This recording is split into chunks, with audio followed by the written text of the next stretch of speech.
어디가? 두식이 고모님이 돌아가셨다네. 새벽에 돌아가셨다는데. 나 좀 갔다 올게. 나 지금 몸이 너무 아픈데. 내일쯤 가면 안 돼? 아, 지금 아픈 게 문제야? 두식이 어머니 일찍 돌아가셨잖아. 그래서 고모님이 어머니 같은 분이야. 거의 키워주셨다고. 그놈이 얼마나 상심이 크겠어. 그럼 가기 전에 나 좀 병원에 데려다 줘.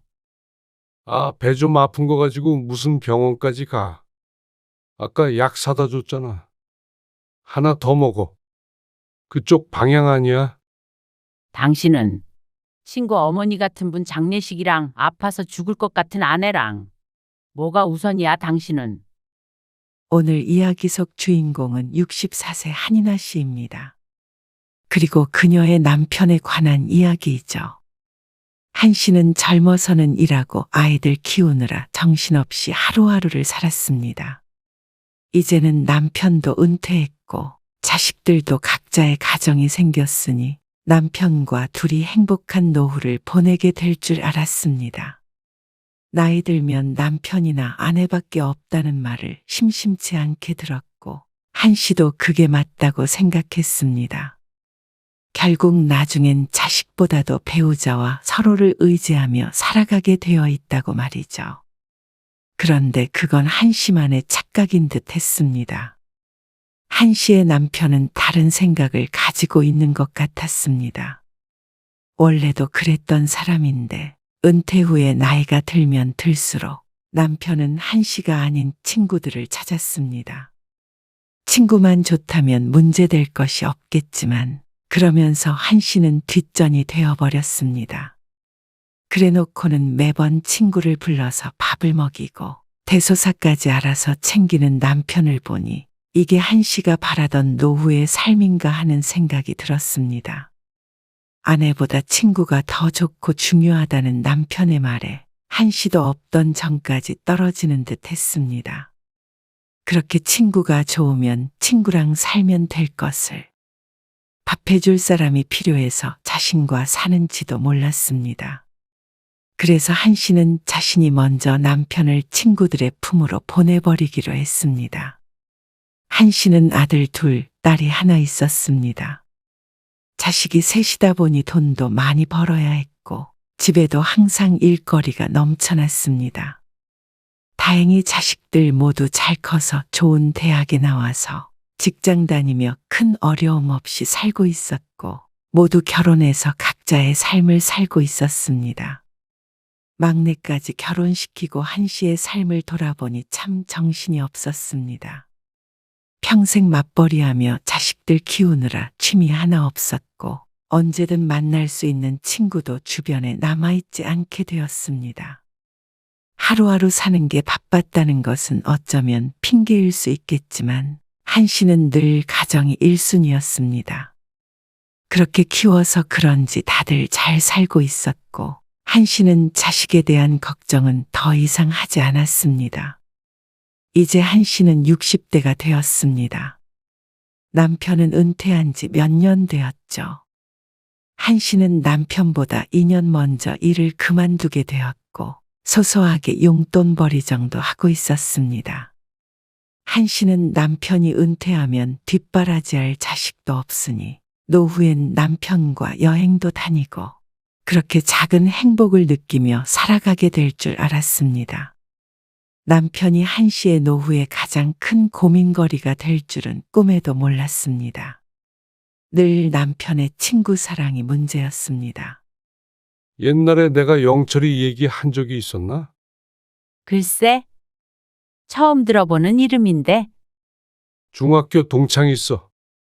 영철이라고 한 20년 전에 미국으로 이민 간 친구놈인데 이번에 한국에 들어온다네. 그렇게 한 번을 안 오더니 그래? 아무튼 이 근처에서 하루 머물고 대전으로 간대. 그래서 내가 우리 집에서 자라고 그랬어. 뭐? 그러려니 대답하다가 갑작스런 말에 한 씨가 하던 일을 멈추고 남편을 바라봤습니다. 뭘 그렇게 놀라? 그러면 20년 만에 만나는 친구를 밖에서 자라고 그래? 다른 식구도 없어. 나 보려고 하루 왔다가 가는 거야. 아무리 그래도 밥 한 끼 먹고 잠은 호텔에서 자면 되잖아. 야박하게 어떻게 그래? 그런 줄 알고 있어. 다음 주에 온다니까. 아니, 거참. 이미 영철이한테는 그렇게 하라고 했으니까. 다른 말 말어.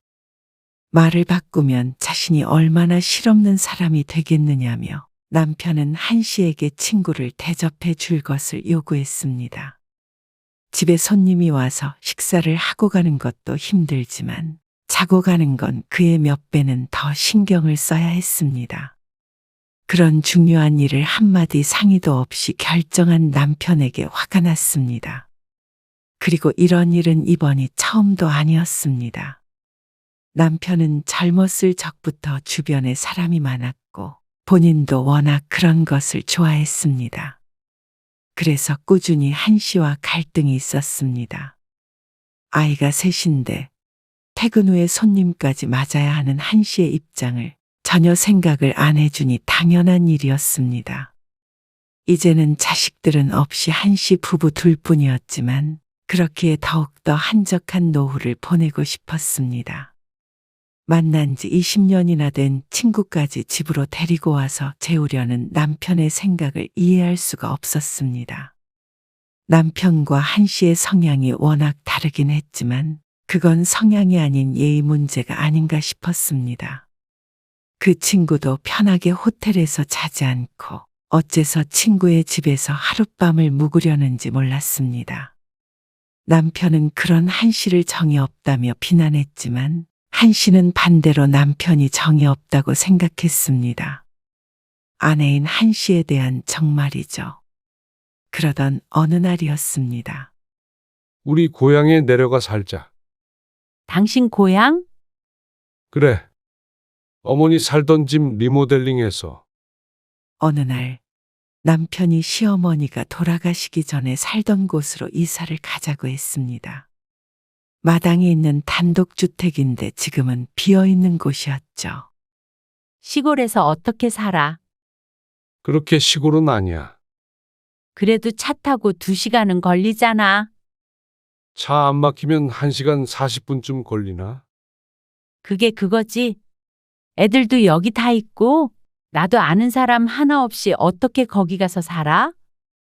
아는 사람이야 만들면 되지. 여기라고 당신이 누구 만나나? 그건 그렇지만 그러면 이 집은? 월세 받아서 생활비에 보태면 더 좋지 뭐. 한 씨는 말도 안 된다고 생각했습니다. 하지만 남편은 한 씨를 끈질기게 설득했습니다. 한적한 곳에 가서 우리들이 오붓하게 지내면 얼마나 좋아. 어차피 애들이야 잘 살고 있고 명절이면 볼 텐데. 애들이 오든 우리가 가든 그렇게 살고 싶지 않아. 상추 뜯어다 밥 먹고 해질녘에 산책하면서 말이야. 그 말에 한 씨는 솔깃했습니다. 고즈넉한 시골길을 걷는 상상을 하니 한 씨가 꿈꾸던 삶 같았습니다. 애들 오기에 너무 멀지 않나? 무슨 자꾸 애들 얘기를 해. 나이 들면 남편이랑 마누라밖에 없는 거 몰라. 우리끼리 잘 살면 되지. 그 말을 듣고 한 씨는 고개를 끄덕였습니다. 남편 말이 틀린 게 없어 보였습니다. 아들, 딸들도 크게 반대하지 않았고 굳이 가지 않을 이유도 없기에 남편이 하자는 대로 하기로 했습니다. 나 나갔다 올게. 누구 만나? 병군에 갔다 오려고. 밥은? 먹고 와? 점심 먹고 올 거니까 당신 챙겨서 먹어. 알았어. 남편의 약속과는 다르게 이사를 한 직후부터 남편은 무척 바빠졌습니다. 혼자만 말이죠. 고향이다 보니 친구나 아는 사람들이 꽤나 있었는데 하루가 멀다하게 만나러 다니고 인사하느라 바빴습니다. 그러니 한 씨는 혼자 있는 시간이 많아졌습니다. 이사한 지 얼마 안 돼서 그런가 보다 싶었지만 그게 아니었습니다. 처음엔 한 씨도 혼자 있는 시간이 싫지는 않았습니다. 남편과 시간을 보내려 했지만 그게 아니더라도 조용한 시골의 삶이 나쁘지 않았죠. 남편이 주로 밖에서 밥을 먹으니 밥 차려줄 일도 없고 편할 때도 있었습니다. 처음 내려왔을 때 남편과 함께 만든 텃밭에서 상추를 뜯어 바로 쌈 싸먹고 마당 평상에 누워서 휴대폰으로 손주들 영상을 보기도 하고 그런 삶이 좋을 때도 있었습니다. 하지만 그것도 하루 이틀이었습니다. 한 씨는 스스로가 혼자 있는 걸 좋아하는 사람인 줄 알았는데 그건 또 아닌 모양이었습니다. 자식이나 손주를 자주 볼 수 있는 것도 아니고 갱년기인지 뭔지 외로운 마음도 조금 들었습니다. 그런데 남편이 한 씨를 혼자만 뒀다면 그렇게 괴롭지도 않았을 것입니다. 차라리 적응하고 조용히 혼자서 잘 지냈을 것입니다. 그런데 그게 아니니까 미칠 노릇이었죠. 재수 씨, 석창이 어디 갔어요? 어느 날 오후 집에 혼자 있는데 현관문이 벌컥 열렸습니다. 남편이 불편하다고 낮에는 잠그질 않아서 이렇게 동네 사람들도 언제든지 드나들었죠. 아, 슈퍼집에서 뭐 받을 게 있다고 갔는데 안 오네요. 금방 오죠? 글쎄요. 금방 온다고 나갔는데 한참 됐어요. 그래요? 그럼 금방 오겠네. 남편의 친구는 그러면서 거실에 자리 잡고 앉았습니다. 한 씨가 물끄러미 쳐다보든 말든 신경도 안 쓰는 눈치였습니다. 시골이라 그런지 아니면 남편 친구들이 다 그런지 모르겠지만 서로가 너무 격이 없었습니다. 한 씨가 고개를 절레절레 저었습니다. 차 한 잔 드려요? 차는 무슨 차? 막걸리 한잔 하기로 했는데 안주할 거리 있으면 좀 줘봐요. 아, 그럼 식사하고 가세요. 예. 석창이가 말 안 해요. 그러면서 리모컨으로 TV 채널을 이리저리 돌렸습니다. 남편은 20분쯤 지난 뒤에 왔습니다. 그러고는 한 씨에게 얼른 밥을 먹자면서 식탁 위에 막걸리를 올려놓았습니다. 슈퍼에서 막걸리를 사온 모양이었습니다. 졸지에 예고도 없는 손님 상을 차려야 했던 한 씨는 남몰래 한숨을 쉬었습니다. 이런 일이 비일비재했습니다. 그러니 나중엔 오히려 남편이 나가는 게 반가울 정도였습니다. 여보, 웬만하면 집에는 누구 부르지 마. 왜? 불편해? 밥 차려주는 것도 힘들고, 우리끼리 먹는 것도 아니고, 말도 없이 불쑥불쑥 찾아오는 것도 그래. 그러자 남편은 버럭 역정을 냈습니다. 친구가 좀 올 수도 있지. 뭐 그걸 가지고 그래. 나도 걔네 집에 가고 그러는데 다들 반기던데 당신은 왜 그래? 아니, 이번에도 당신 없다는데도 와서 기다리잖아. 솔직히 그러면 나중에 다시 오던가 해야지. 아이고 뭘 또 왔다 갔다 해. 별거 아닌 걸로 예민하게 그러지 말어. 그러면서 오히려 한 씨를 이상한 사람 취급했습니다. 처음에는 고향 친구들이 있는 이곳에서 남편이 활기가 생긴 것 같아서 좋다고 생각했습니다. 이것도 다 한때련이 했죠. 하지만 점점 그게 도를 지나쳐갔습니다. 분명한 건 한 씨가 생각했던 노후는 결코 아니었습니다. 차라리 이사 전에 가끔씩 손님이 왔던 때가 더 나은 것 같았습니다. 남편은 물 만난 고기 같았죠. 남편은 외출을 하던지 집에 친구와 함께 오던지 둘 중 하나였습니다. 집에 식사를 하더라도 한 씨는 뒷전이었습니다.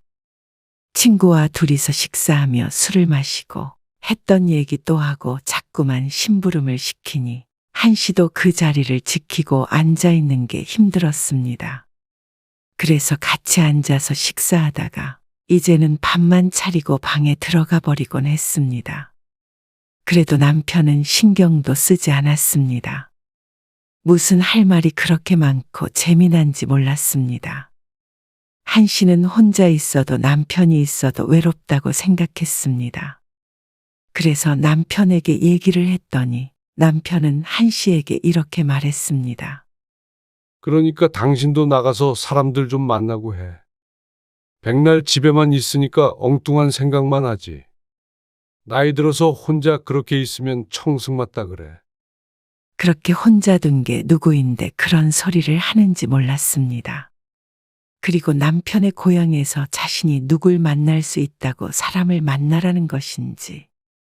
한 씨도 원래 친구가 없고 사람들과 잘 안 어울린 건 아니었습니다. 그저 오랫동안 일과 집 밖에 모르고 살아서 그럴 시간이 없었던 것이었습니다. 아무리 친한 친구라도 자주 만나지 못하면 멀어지기 마련이었습니다. 자연스럽게 연락이 뜸해졌죠. 직장 동료는 있어도 밖에서 따로 만나는 지인들은 거의 없었습니다. 그 외에 신경 써야 할 것이 많았습니다. 물론 집안에서 말이죠.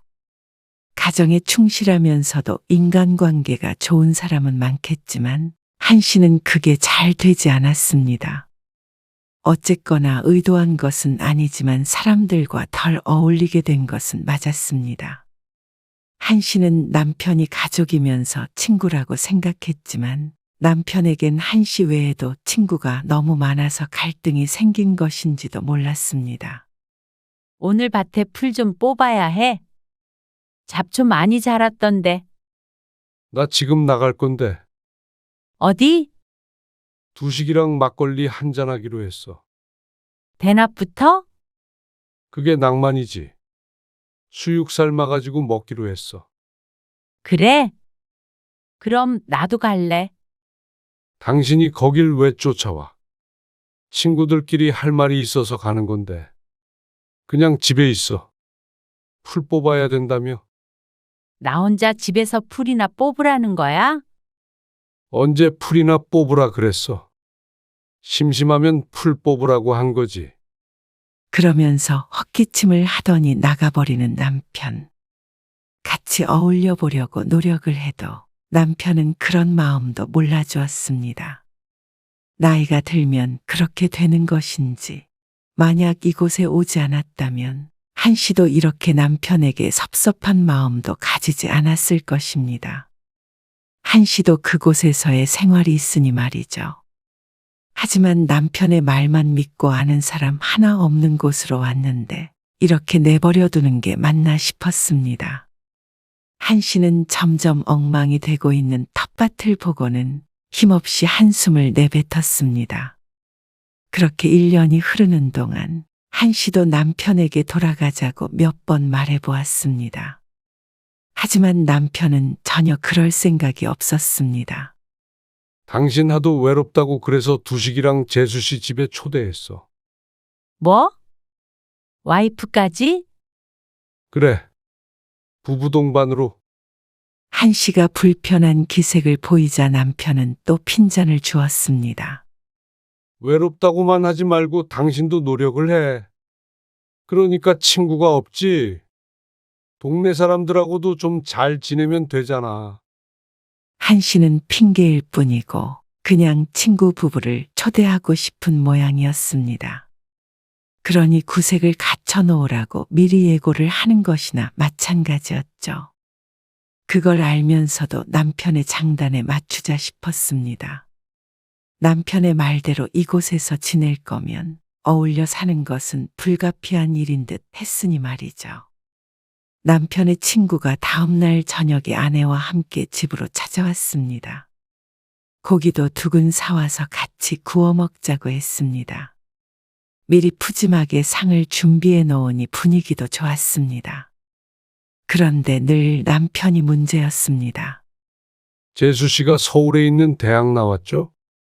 그러자 웃으며 대답하는 여자는 한 씨가 보아도 무척 여성스러웠습니다. 두식이란 친구도 서울에서 오래 살다가 10년 전에 다시 돌아왔다고 했습니다. 그리고 자신과는 다르게 두식의 아내는 이 동네에 잘 적응해서 사는 것 같았습니다. 당신도 한번 두식이네 집 가봐야 돼. 음식도 얼마나 정갈하게 잘하시는지. 이놈이 진짜 장가 잘 갔다니까. 그래? 그렇다니까. 엄청 사교적이시고. 아이고, 우리 마누라가 재수 씨 반만이라도 닮았으면 좋겠네요. 그러자 여자는 민망한 듯 웃었고 친구는 무슨 그런 말을 하냐며 타박했지만 다들 농담으로 받아들이는 눈치였습니다. 기분이 상한 건 한씨뿐인 듯 했습니다. 남편은 입이 마르도록 칭찬을 했습니다. 그리고 친구 부부가 돌아간 뒤에도 멈추지 않았죠. 아, 정말 그만해. 아까도 그게 뭐야? 왜 사람을 비교하고 그래? 비교하긴 뭘 비교했다는 거야. 당신도 보고 배우라는 거지, 내 말은. 내가 남의 와이프한테 뭘 배워야 하는데? 그냥 그런 전반적인 것들 있잖아. 그리고 이것 봐. 그러면서 남편은 자신의 휴대폰을 켜더니 문자 메시지를 보여줬습니다. 한 씨와 나눈 대화였습니다. 그중 하나를 손가락으로 콕 집으며 말했습니다. 여기 맞춤법 틀린 것 봐. 어디 가서 그러지 말어. 당신 대학 안 나온 거 티가 나. 재수 씨 봐. 딱 봐도 교양이 있잖아. 한 씨가 대학을 안 나온 것이 무슨 대단한 비밀도 아니었고 전혀 부끄럽지도 않았습니다. 생전 대조리니 고조리니 하는 얘기는 하지도 않던 남편이 남과 비교하며 그런 얘기를 하니 어처구니 없기도 했고 너무나 서러웠습니다. 그 일 때문에 결국 말다툼을 했고 며칠간 냉전이 계속됐습니다. 결국엔 남편이 사과를 하긴 했지만 마음에 앙금이 남아 있었습니다.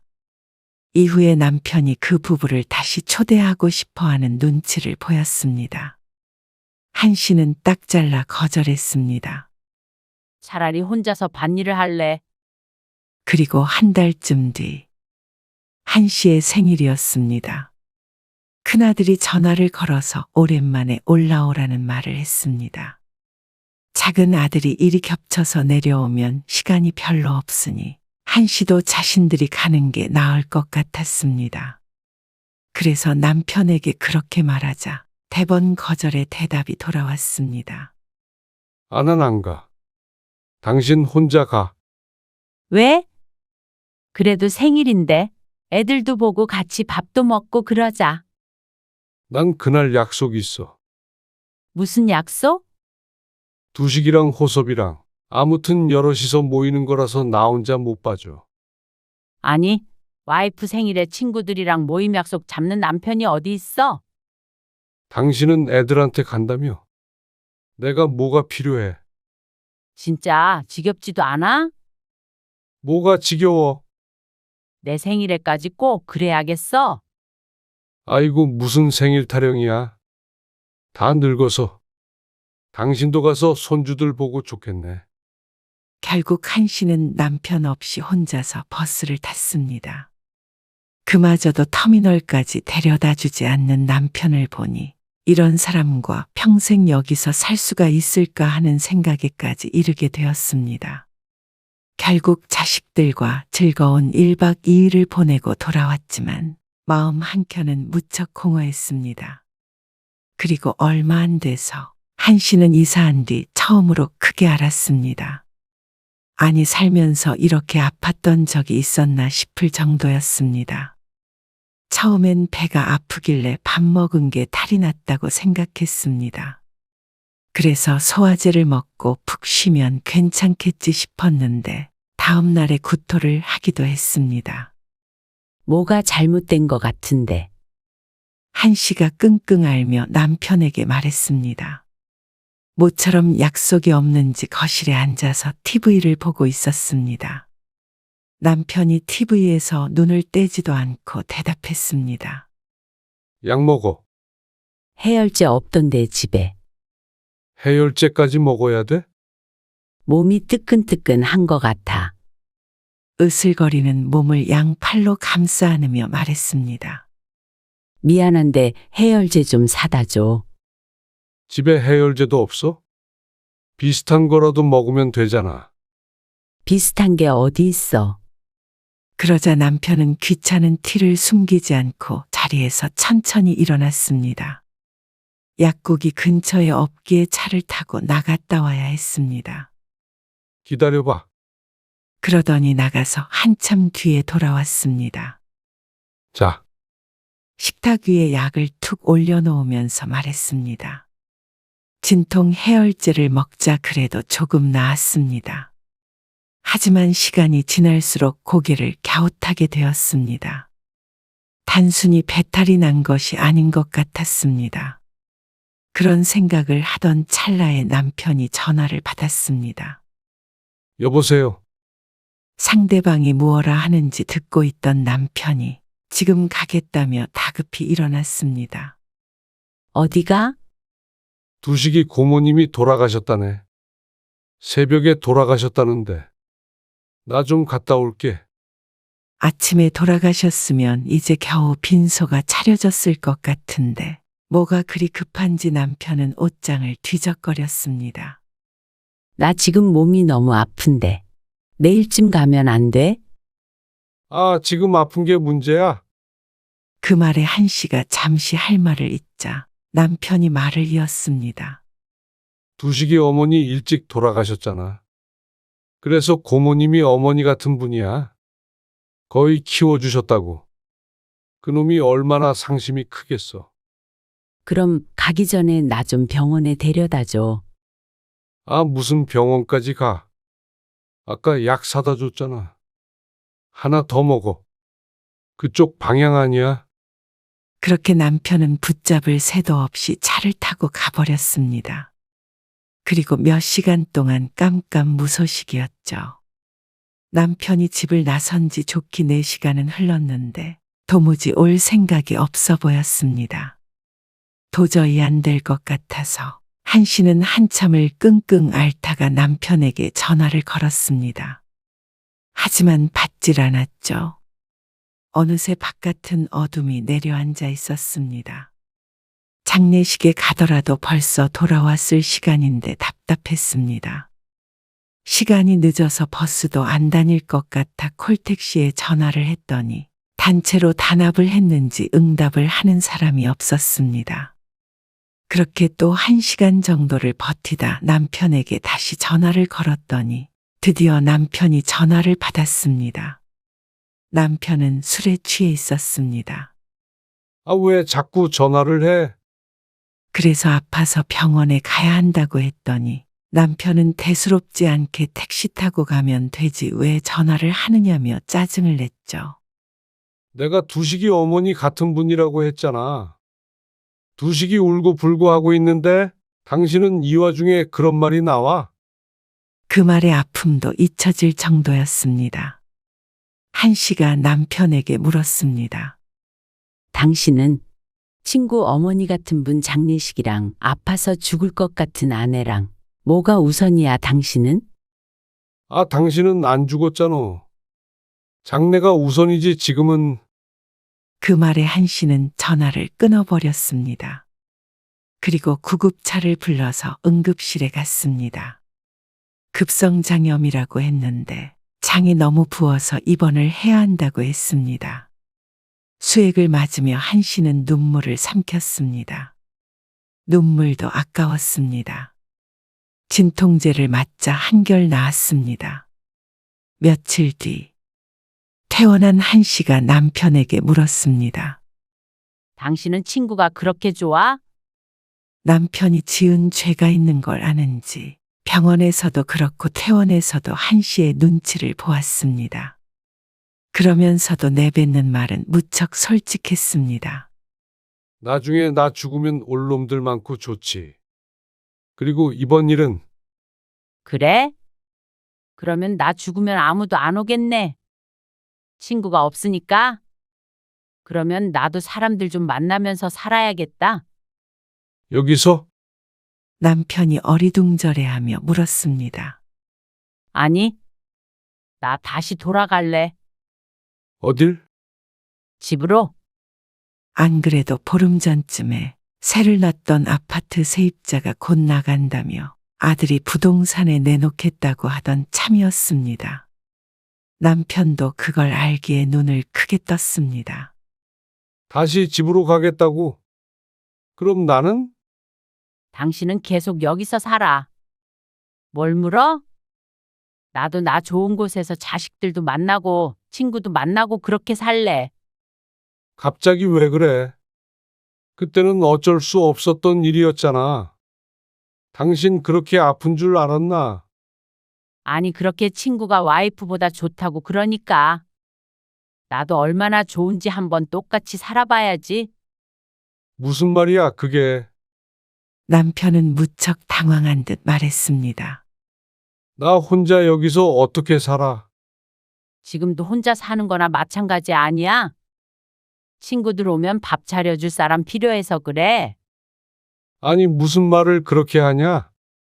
아니면 집 청소해주거나 밭일할 사람 없어서 그래.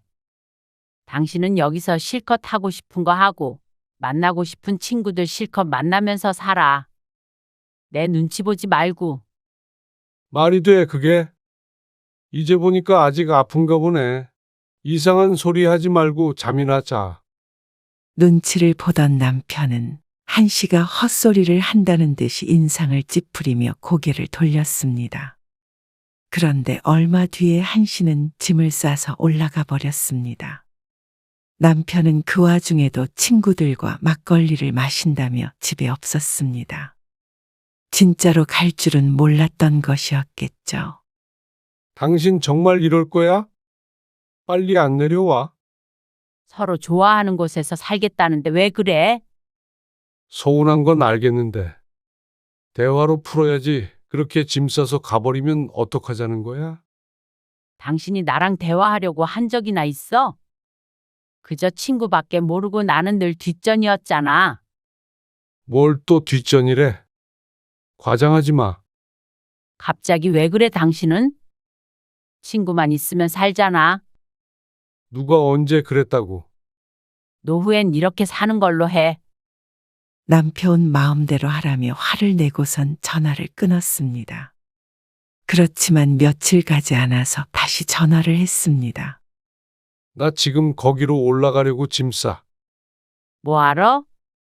당신 거기 있는데 나 혼자 여기서 뭐 하라는 거야? 이게 부부야.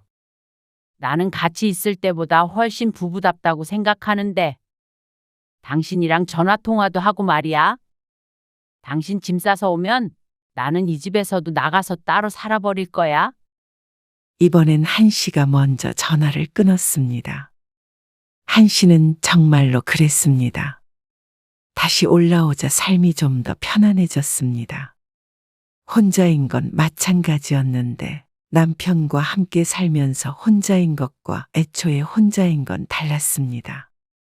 이런 노후도 나쁘지 않다고 생각했습니다. 남편에게 말한 것처럼 이제 와서 자신이 친구를 만날 것 같지는 않았지만 앞으로 취미 생활도 하고 가끔은 자식들도 보면서 그렇게 지내면 좋겠다 싶었습니다. 남편은 한 달쯤 지내다가 혼자는 도저히 못 살겠다며 백기를 들었습니다. 하지만 한씨는 당분간은 남편과 다시 살림을 합칠 마음이 없었습니다. 아플 때 느낀 서러움은 오래갔습니다. 그날 일을 떠올리면 아직까지 피가 거꾸로 솟았습니다. 이런 사람과 평생 의지하면서 살 수는 없을 거란 생각을 하자 이제는 같이 살며 밥 차려주는 것도 하기 싫었습니다. 그렇게 사느니 이렇게 떨어져서 살며 명절 때나 보는 게 나았습니다. 모두 내려놓고 혼자라고 생각하니 한씨는 삶이 만족스러웠습니다. 누구에게 기대지 않고 기다리지 않고 실망하지 않고 사니 말이죠.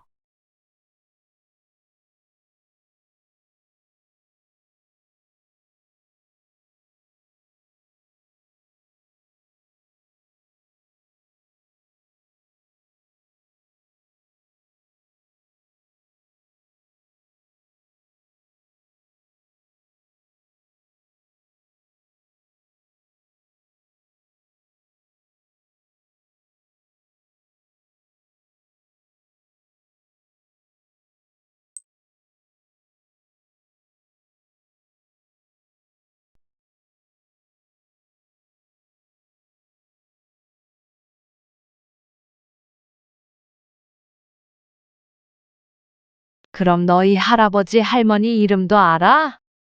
아니, 몰라. 어라? 왜 몰라? 엄마가 안 알려줬는데?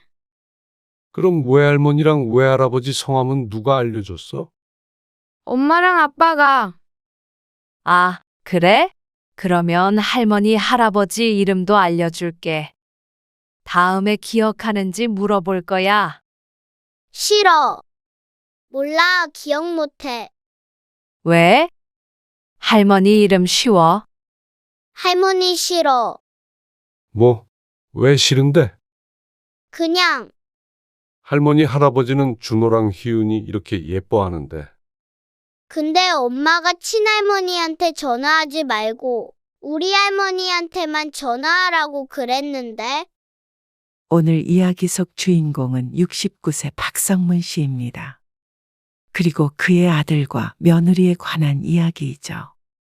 박 씨와 아내는 손주들을 끔찍하게 아꼈습니다. 모든 조부모가 그러겠지만 어릴 때 잠시 맡아서 키워준 정이 있기에 다른 이들보다 애틋한 마음이 크다고 자신 있게 말할 수 있었습니다. 그래서인지 손주들에게서 받게 된 상처는 그만큼 컸죠. 아이들이 조부모인 박 씨 부부의 이름을 모르는 것은 조금 서운하지만 웃어 넘길 수 있었습니다. 하지만 그 이유가 다름 아닌 아들과 며느리 때문이라면 웃을 수 있는 문제가 아니었습니다. 게다가 친할머니와 친할아버지는 싫고 외할머니, 외할아버지만 좋다는 손주들. 어릴 때 키워준 정이 손주들에게는 없는 모양이었습니다. 하긴 기억도 잘 못하는 듯 했습니다. 만날 때마다 그렇게 예뻐했는데 손주들이 이렇게 된 데는 아들 며느리의 공이 컸습니다. 그래 놓고서는 필요할 때만 애들을 떠넘기고 일속만 챙기려 하는 아들 부부에게 이제는 질려버렸습니다. 주기만 했던 사랑이었는데 박 씨 부부는 그 사랑을 돌려받지 못했습니다. 아니, 자식 손주들이 그렇게 싫다는데 박 씨도 더 이상은 목을 맬 생각이 없었습니다. 박 씨는 아들이 하나 있었습니다. 아들은 30대 초반에 결혼을 해서 이미 자식이 둘이 있었습니다. 지금 아들은 40 초반이 되었습니다. 아들이 결혼할 당시에 아들네 신혼집은 박 씨 부부가 마련해 주었습니다. 크진 않아도 신혼생활 시작하기 좋을 크기의 아파트였습니다. 집 구하고 있는데 장모님 댁 근처로 좀 알아보고 있어요. 아들은 혹시나 박 씨 부부가 서운할까봐 미리 말한다고 했습니다. 어차피 그렇다고 하더라도 그리 멀지 않으니 박 씨는 크게 개의치 않았습니다. 근데 아들은 집을 마련해 주는 것이 박 시인이 허락을 받아야 된다고 생각했습니다. 저희 애기 생기면 장모님이 봐주신다고 하셨거든요. 그래야 맞벌이 하니까요. 그럼 그쪽 가까운 곳에 사는 게 편하잖아요. 아이고, 안 사두니? 네. 의정이가 부탁드렸나 봐요. 그럼 감사하지. 사는 곳은 너희들 알아서 해. 너희가 살 집인데. 이해해 주셔서 감사해요. 그런데 며느리가 첫째를 출산했을 때는 안사돈이 건강이 좋지 않아 아이를 봐주지 못하는 상황이 됐습니다. 첫째는 어찌 키웠지만 연년생을 낳으니 며느리는 직장에도 못 돌아가고 힘들게 애 둘을 키웠습니다. 장원아, 준호 엄마가 힘들다고 그러면 내가 왔다 갔다 하면서 애들 봐줄게. 아내가 아들에게 전화해서 말했습니다. 며느리가 무척 힘들어한다는 말을 계속 들으니 마음이 쓰였습니다. 첫째는 어린이집에 다니고 있긴 해도 둘째가 아직 어렸으니 우리가 도와주면 어떨까 하고 박 씨가 아내에게 먼저 제안했었죠. 아내도 흔쾌히 좋다고 했습니다. 손주들 사랑이 대단했으니 오히려 반기기까지 했습니다. 하지만 아들이 다음 날 다시 전화해서 거절의 뜻을 밝혔습니다. 의정이가 괜찮대요. 희은이도 곧 어린이집 보내면 되니까요. 그때 되면 좀 괜찮겠죠. 혼자서 키울 만하다기에 그런가 보다 싶었습니다. 그러다가 둘째까지 어린이집에 보내고 직장에 다니다가 1년 정도 후에 갑자기 자격증 공부를 하겠다며 박 씨 부부에게 연락을 했습니다. 의정이가 회사 그만두고 공부하고 싶대요. 공부? 무슨 공부? 웬 뜬금없는 말인가 싶었습니다. 공인중개사 공부요. 그거는 부동산 차리는 거 아니야? 네. 직장 이렇게 다녀서는 돈도 안 될 것 같고 힘도 드니까요. 부동산 차리면 그래도 시간이 좀 자유롭잖아요. 직장 다니면서 애 둘 키우기가 너무 힘들어서 안 되겠어요. 그래도 회사 다니는 게 안정적이지 않아? 부동산도 많이들 문 닫는다고 그러던데. 열심히 하면 되죠. 젊을 때 뭐라도 해봐야 되지 않겠어요? 단호한 아들의 말에 박 씨도 고개를 끄덕였습니다. 며느리가 공부를 한다는데 박 씨가 이래라 저래라 할 문제는 아니라고 생각했습니다. 그래. 너희가 알아서 잘하겠지. 근데 그 공부도 쉬운 게 아니더라고요. 그렇겠지. 몇 년씩 공부하는 사람들도 많잖냐. 근데 1년 안에 합격하려고요. 그래서 애들을 좀 어머니 아버지가 맡아주셨으면 해요. 맡아달라고? 네. 1년 정도만 아버지 댁에서 데리고 계셔주세요. 주말에는 제가 데리고 올 테니까요. 어린이집 다니는데 그렇게까지 해? 그냥 왔다 갔다 하면서 봐주면 되지 않아? 공부에 방해될 것 같아서요. 맞벌이 아니면 어린이집에서 셋이면 데리고 와야 되거든요. 그리고 저는 일주일에 반은 야근이라 골치가 아프네요. 그런 것에 대해서는 잘 모르지만 어쨌거나 아들네도 그러고 싶진 않을 것이었습니다. 어쩔 수 없는 상황이 되다 보니 부탁을 한 것이 아닐까 싶었습니다. 그래서 아내에게 묻자 아내는 좋아했습니다. 그러면 당연히 우리가 봐줘야지. 근데 잘 생각해야지. 애 둘 보는 게 쉬운 게 아니잖아. 어린이집 보냈다가 오후에 데리고 오는 거잖아. 그렇다고 하더라도 내내 애들 옆에 붙어 있어야 하는 건데 괜찮겠어? 당신도 있는데 뭘. 팔꿈치 아프다고 그렇게 고생하면서 애들 돌보면 더 심할 거 아니야. 그렇다고 우리가 안 봐주면 누가 봐줘? 안사돈도 몸이 안 좋다며. 그니까 계속 병원에 다니는 모양인데. 얼른 전화해서 알겠다고 그래. 어린이집은 요 앞에 있는 데로 보내면 되잖아. 아내는 어쩐지 들뜬 듯 보였습니다. 박 씨도 걱정은 되긴 했지만 한편으론 또 손주들을 언제 또 이렇게 옆에 끼고 사나 싶은 마음도 들었습니다. 멀리 살진 않지만 명절이나 특별한 날이 아니라면 자주 볼 일이 없는 것이 사실이었으니 말이죠. 그래. 그러면 힘들어도 1년만 맡아주자. 그래서 박 씨도 큰 결심을 하게 됐습니다. 그래서 둘째가 두 돌이 되기 전부터 1년간 손주들을 키워줬습니다. 60대 부부가 어린아이 둘을 키우는 것은 상상보다도 더 고된 일이었습니다. 아이들은 너무 어렵고 먹는 것, 씻는 것, 자는 것 모두 어른의 손길이 필요했습니다. 그리고 또 자주 아팠죠. 아니, 왜 또 감기에 걸리는데요? 어린이집 친구한테서 옮은 모양이야. 주말엔 멀쩡했는데. 그러게나 말이야. 집이 너무 추운 거 아니에요? 춥기는 엄청 신경 써. 그럴 때마다 박 씨 부부는 꼭 죄인이라도 된 것 같은 기분이 들었습니다. 애지중지 키웠는데도 부모인 아들네 마음에 찰 수는 없는 모양이었죠. 처음엔 고마워하던 아들 며느리도 가끔은 박 씨 부부를 나무라기도 했습니다. 그럴 때면 서운한 마음도 들었지만 그게 부모의 마음이겠거니 싶었습니다. 직접 돌보지 못하는 부모 속은 오죽할까 싶었습니다. 이리 줘. 내가 씻길 테니까. 꼼꼼하게 씻겨야 해. 아나는 뭐 안 씻겨봤나? 팔꿈치 아프다면서 그렇게 애를 바치고 있으면 더 아프지.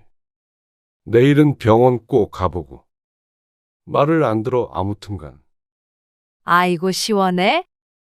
거품 자기가 하겠대잖아. 아이 예뻐. 또 말을 안 듣고 있네. 아 얼른 씻겨.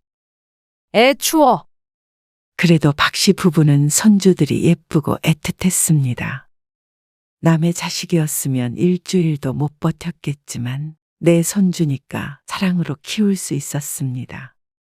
그리고 며느리는 다음에 시험에서 떨어졌고 다시 복직을 했습니다. 생때 같은 자식과 떨어져 있던 보람이 없었지만 이미 떨어진 걸 어쩌겠나 싶었습니다.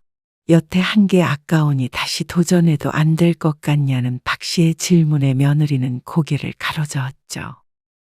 그리고 손주들이 박 씨의 집에서 짐을 다 가지고 떠나던 날 아내는 눈물을 찔끔 흘렸습니다. 아, 다시는 못 보는 것도 아닌데 왜 울어? 그래도 내 새끼들 옆에 끼고 자는 게 이제 끝이잖아. 명절에 오면 끼고 자. 당신은 섭섭하지도 않아? 박 씨도 아내 못지않게 아쉬웠습니다. 하지만 한편으로는 이제는 좀 덜 고생하며 살겠다 하는 생각도 하지 않을 수 없었습니다. 아내의 팔꿈치도 문제였지만 박 씨도 60대 중반이 넘어가니 내 한 몸 챙기기에도 고단했습니다. 아마 1년 더 키워달라고 했다면 할 수 있을지 의문이었죠. 그래도 지난 1년간 손주들과 유대감을 많이 쌓은 것 같아서 좋았습니다. 크면 기억하지 못할지도 모르지만 그래도 할머니, 할아버지는 무척 좋아했습니다. 주말에 아들이 오면 둘째는 아내에게서 안 떨어지려 할 때도 있었습니다. 그러니 아내가 그렇게 울 정도로 서운해했던 것이었겠죠. 그리고 몇 년 지나 아이들도 크니 정말로 언제 같이 살았냐는 듯이 홀랑 잊어버렸습니다. 박 씨 부부가 손주들을 만나면 그때의 일을 얘기해주곤 했지만 아이들의 머릿속에선 이미 없던 일이 되어버렸죠. 몇 년 전에 도시 외곽으로 박 씨 부부가 이사를 하며 만남이 뜸해진 탓도 있었습니다. 둘 다 은퇴한 마당에 노후에 집에 드는 비용을 줄이자 싶어서 한 결정이었습니다. 아들네와는 1시간가량 떨어지게 되었고 아파트 평수도 둘이 살기 적당히 아담해졌습니다. 집에는 무척 만족스럽고 잘한 결정이었다고 생각했습니다. 아이고 내 새끼들 왔어. 저희 왔어요. 그래, 어서 와. 안녕하세요. 아이고, 많이들 컸네. 볼 때마다 쑥쑥 커. 금방 학교 갈 때 됐는데요, 뭘.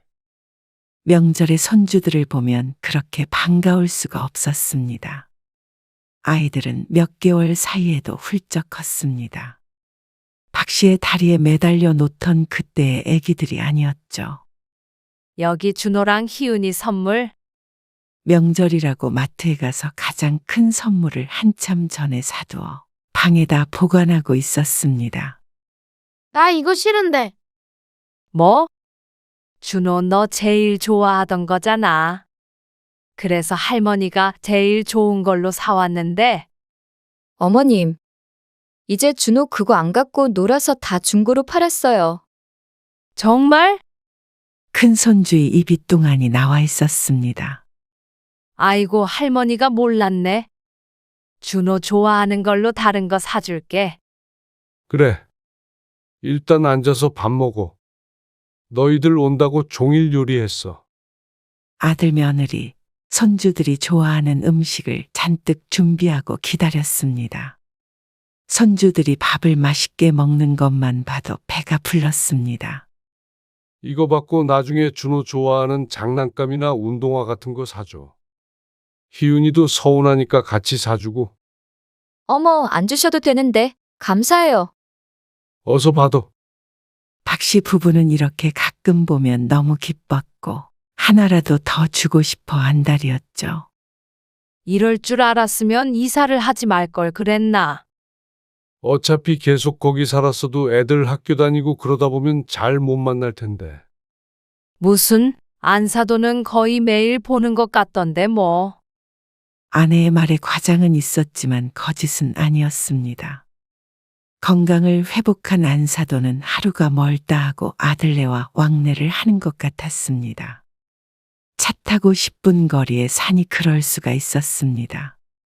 그리고 손주들과 사돈내외와는 교류가 잦았고 그러니 친밀해질 수밖에 없었습니다.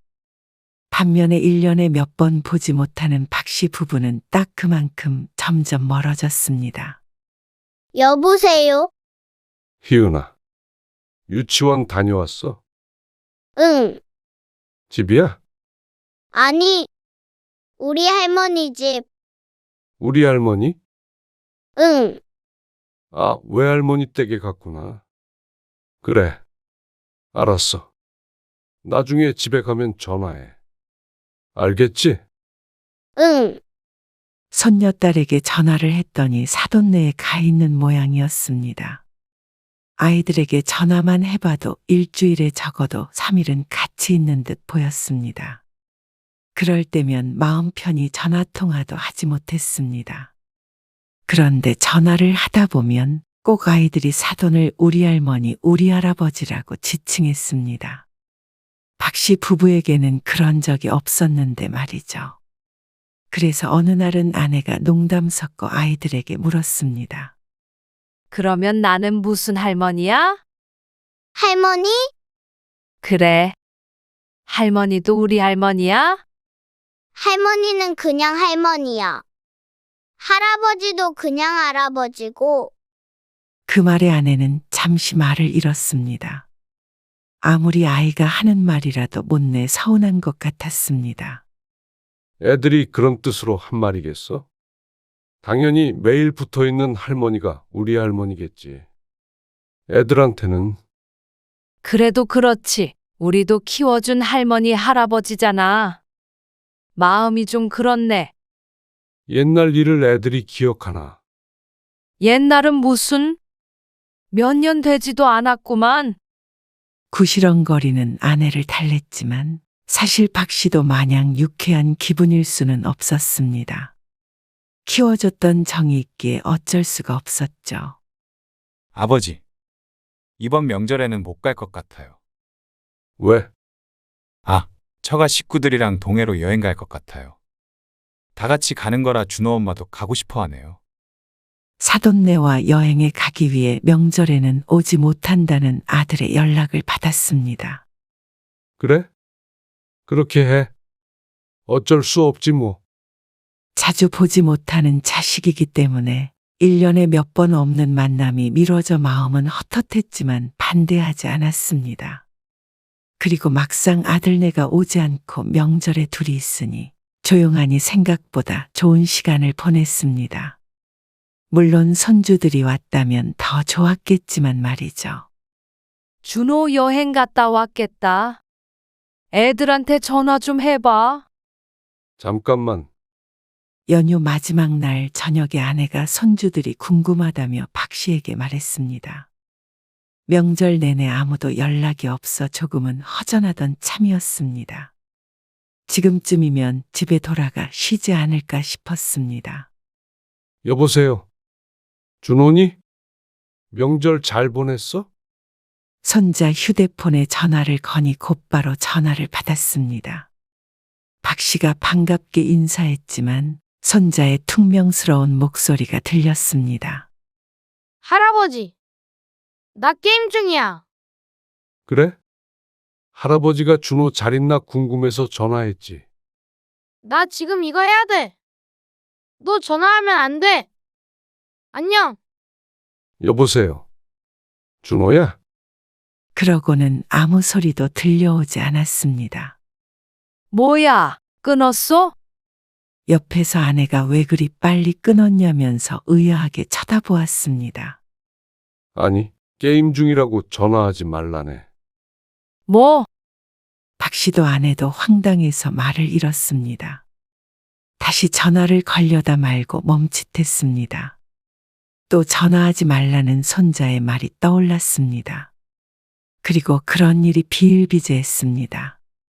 박 씨 부부는 손주들이 보고 싶어서 늘 전화를 하지만 점점 커가는 아이들은 그런 전화를 무척 귀찮아했습니다. 나중에는 박 씨 부부도 확연히 느낄 정도였습니다. 그리고 박 씨의 생일이 되었을 때 아들네가 오랜만에 집으로 왔습니다. 축하를 받고 함께 맛있는 식사도 하고 시간을 보내니 서운했던 감정들은 금방 사라졌습니다. 너 그럼 우리 할머니 이름 뭔지 알아? 알지? 박 씨 부부는 밥 먹고 작은 방에 들어가 놀고 있던 손주들을 들여다보다가 서로 투닥거리는 모습을 보았습니다. 우리 할머니라고 하는 것을 보니 박 씨의 아내를 말하는 건 아닌 듯 했습니다. 뭔데? 김현숙. 역시나 안사돈을 말하는 것이었죠. 오, 그럼 우리 할아버지는? 강범수. 올해 초등학교에 들어간 손자는 그렇다 치더라도 아직 7살인 손녀딸이 참 똑부러진다고 생각했습니다. 그래서 박 씨의 아내도 기대감을 가지고 물어보았습니다. 그럼 할아버지 할머니 이름도 알아? 그러자 손자가 쳐다보며 말했습니다. 아니, 몰라. 어라? 왜 몰라? 엄마가 안 알려줬는데. 그럼 외할머니랑 외할아버지 성함은 누가 알려줬어? 엄마랑 아빠가. 근데 엄마가 외할머니라고 하지 말라 그랬는데? 아, 그래? 박 씨는 외할머니를 외할머니라고 안 하면 뭐라고 해야 하나 잠시 고민했습니다. 우리 할머니? 아이고, 알았어. 그러면 할머니, 할아버지 이름도 알려줄게. 다음에 기억하는지 물어볼 거야. 아내가 웃으면서 말하자 손녀딸이 고개를 흔들었습니다. 싫어. 몰라, 기억 못해. 왜? 할머니 이름 쉬워. 할머니 싫어. 그 말에 아내는 큰 충격을 받은 듯 말을 잇지 못했습니다. 그래서 박 씨가 손녀에게 물었습니다. 왜 싫은데? 그냥. 할머니, 할아버지는 준호랑 희윤이 이렇게 예뻐하는데. 근데 엄마가 할머니한테 전화하지 말고 우리 할머니한테만 전화하라고 그랬는데. 그 말에 박 씨도 아내를 따라서 입을 다물었습니다. 놀란 마음에 돌처럼 굳어 서 있자 손주들이 방을 나갔습니다. 금방 한 얘기는 잊어버리고 신나게 거실에서 노는 소리가 들렸습니다. 아내를 보자 얼굴이 하얗게 질려 있었습니다. 손주들이라면 껌뻑 죽는 사람인데 마음의 상처를 크게 입은 것 같았습니다. 뭘 알고 한 소리겠어? 그냥 아무렇게나 한 소리겠지. 아니, 준호 엄마가 그랬대잖아. 아, 애들 말이잖아. 설마 그랬겠어? 맘에 담아두지 마. 그러자 아내가 애써 호흡을 가다듬었습니다. 그리고 박 씨는 잠시 뒤에 아내 못 보게 아들을 안방으로 불러서 물었습니다. 그리고 작은 방에서 있었던 일을 말해 주었습니다. 이게 어떻게 된 일인지 묻자 아들은 잠시 당황하더니 박 씨와 똑같은 말을 했습니다. 에이, 애엄마가 그런 말을 왜 하겠어요? 그래도 친할머니는 싫다잖냐. 외할머니, 외할아버지 이름은 알면서 우리 이름은 들어본 적도 없다는데. 그거는 모르겠네요. 근데 애들이 그냥 한 말을 가지고 왜 그러세요? 그러면서 오히려 며느리 걱정을 했습니다. 애엄마한테 뭐라고 하지 마세요. 애들이 장난친 것 같으니까. 아들은 대수롭지 않게 생각하는 것 같았지만 한참 뒤에 베란다에서 아들 며느리가 둘이 쑥덕거리는 걸 들으니 손주들이 없는 말을 한 건 아닌 모양이었습니다. 안 그래도 애들이 외할머니만 좋아하는데 왜 그런 말을 했어? 외할머니라고 하지 마. 요즘 시대에. 그리고 애들도 더 좋은 할머니, 할아버지가 있을 수도 있잖아. 그게 중요한 게 아니라 당신이 그렇게 말한 건 맞잖아. 왜 나한테만 그래? 당신도 집에 오기 귀찮고 짜증난다며. 아, 그 얘기가 왜 나와? 아, 됐다. 아무튼 애들 이상한 말 못하게 입단속 잘 시켜. 알았어. 아들은 그저 골치가 아픈 듯 보였습니다. 박 씨의 인매가 무섭게 굳었습니다. 역시나 어린아이들이 그냥 사람이 싫어질 리는 없었습니다. 부모가 그렇게 여기니 아이들도 영향을 받은 것일 테죠. 그래서 박 씨는 그 자리에서 아들 며느리를 쫓아냈습니다. 그리고 앞으론 명절이든 어버이날이든 찾아오지 말라고 했습니다. 아, 그런 거 아니라니까요. 왜 자꾸 그런 식으로 생각하시는 건데요? 그래. 여보. 무슨 일인지 애들 말은 들어봐야지. 상황을 모르는 아내도 박 씨를 말렸지만 더는 이 집에서 아들 며느리의 얼굴을 보고 싶지 않았습니다. 아들 며느리를 쫓아내고 아내에게 아들 며느리의 대화를 읊었지만 직접 듣지 않은 아내는 착잡해할 뿐 박 씨의 처사가 심했다고 생각하는 듯 했습니다. 아무리 그래도 애들을 그렇게 쫓아내. 그럼 그런 얘기를 듣고서 하아오해? 당신은 벨도 없어? 벨이 무슨 상관이야? 그래도 대화는 해봤어야 한다는 거지. 준호도 놀란 것 같던데. 손주들 얘기가 나오자 마음이 무척 불편해졌습니다. 하지만 아들의 짜증스러운 얼굴을 떠올리자 잘 쫓아냈다 싶었습니다. 당신도 연락하지 말어. 그런 놈이 무슨 자식이야? 박 씨는 너무나도 기분이 상해 다시는 아들의 얼굴을 보고 싶지 않았습니다. 아들도 그렇게 쫓겨난 게 기분이 나빴는지 전화도 오지 않았습니다. 그리고 얼마 뒤에 있던 어버이날에도 전화 한 통 없었죠. 그러던 어느 날 작은 손주로부터 영상통화가 걸려왔습니다. 아내는 아이가 건 전화까지 받지 않을 수 없다며 전화를 받았습니다. 아이는 할머니 집에 왔다며 제잘제잘 떠들었습니다. 그런데 뒤에 지나가던 며느리가 그걸 보고는 휴대폰을 뺏었고 그렇게 전화는 끊어졌습니다. 그렇게 한참을 서로 연락하지 않고 지냈습니다. 그러다가 아내의 칠순이 다가오자 아들이 먼저 화해의 손을 내밀었습니다. 박 씨에게가 아닌 아내에게 말이죠. 그리고 그게 무척 효과적이었습니다. 장원이가 그때 일은 미안하대.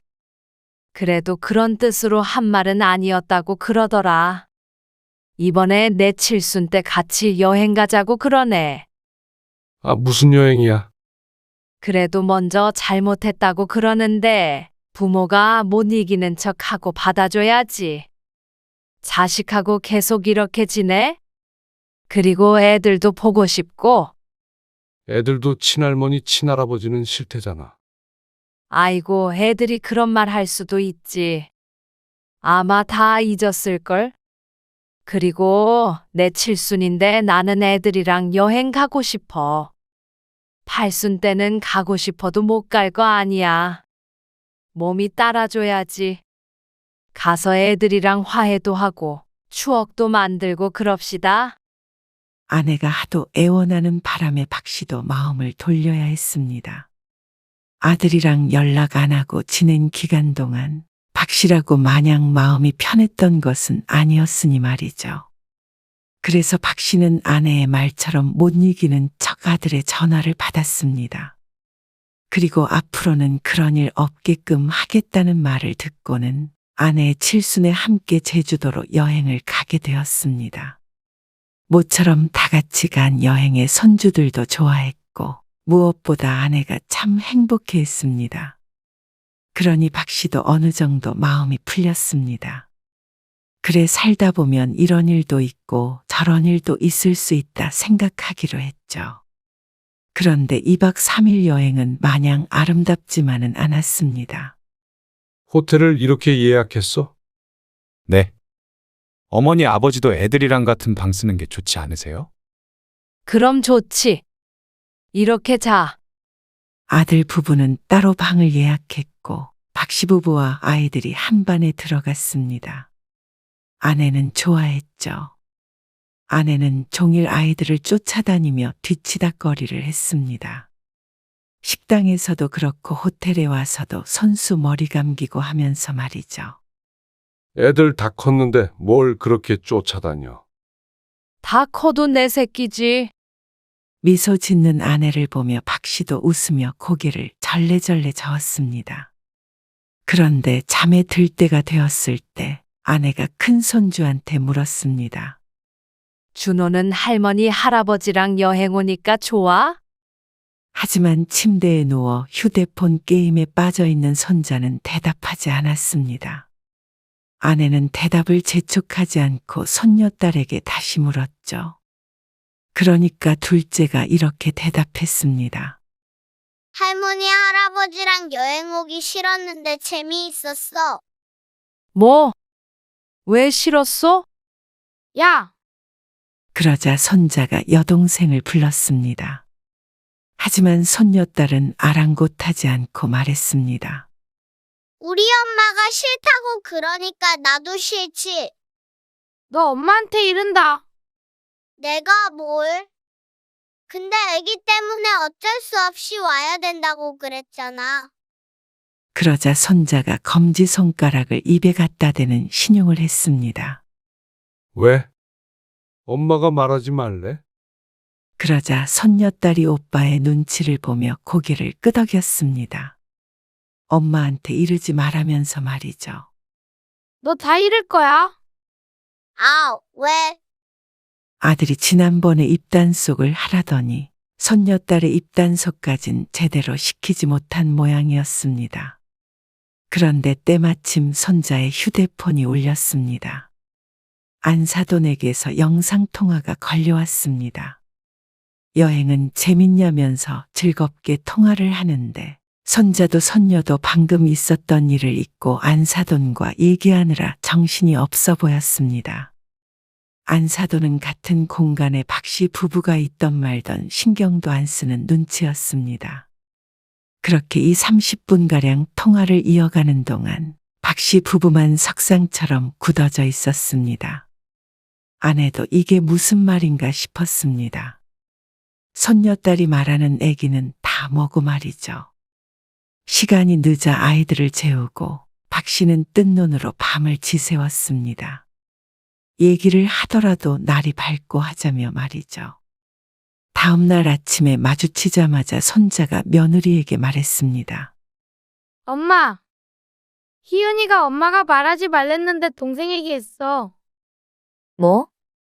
아, 어머님 그게요. 사실 드릴 말씀이 있어서요.